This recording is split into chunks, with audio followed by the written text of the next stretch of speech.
Fréquence Plus. Fréquence Plus. Partenaire de The Voice.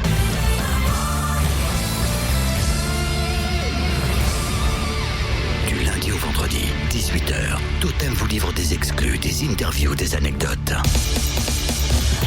Michel Legrand a été mise à l'honneur samedi dernier lors de la dernière session là, que l'on a pu voir à la télé des auditions à l'aveugle de The Voice, Les Moulins de mon cœur, donc interprété par Iba qui nous vient du Liban, qui est déjà très connu dans son pays. Elle a remixé Les Moulins de mon cœur, elle a choisi Mika comme coach, forcément entre Libanais on s'entend un petit peu mieux, et nous on a eu la chance de croiser cette jeune femme de 26 ans à la sortie de son audition à l'aveugle. Elle était forcément très contente, émue, c'est un peu tout ce qu'on peut dire de toi là en te voyant, Iba. Pour moi, The Voice, c'est une continuité à ma carrière et donc ça va me permettre d'ouvrir de nouvelles portes, d'être connue un peu dans de nouveaux territoires. Alors, tu as choisi Mika qui lui aussi est libanais, c'était voulu, c'était prémédité ou pas? J'ai choisi Mika parce que tout d'abord, c'est un choix artistique, j'adore son univers musical, je m'identifie là-dedans, je trouve que c'est une star très internationale qui est très respectée par tout le monde, et donc j'adore sa modestie et son caractère, mais le fait qu'il soit libanais, ses origines,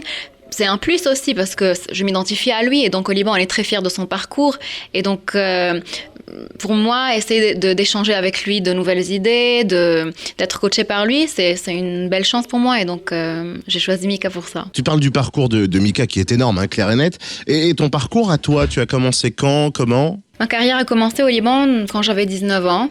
Depuis, j'ai fait 4 comédies musicales et 3 albums en arabe qui sont sortis un peu partout dans le monde arabe, et donc j'ai fait plusieurs concerts et voilà.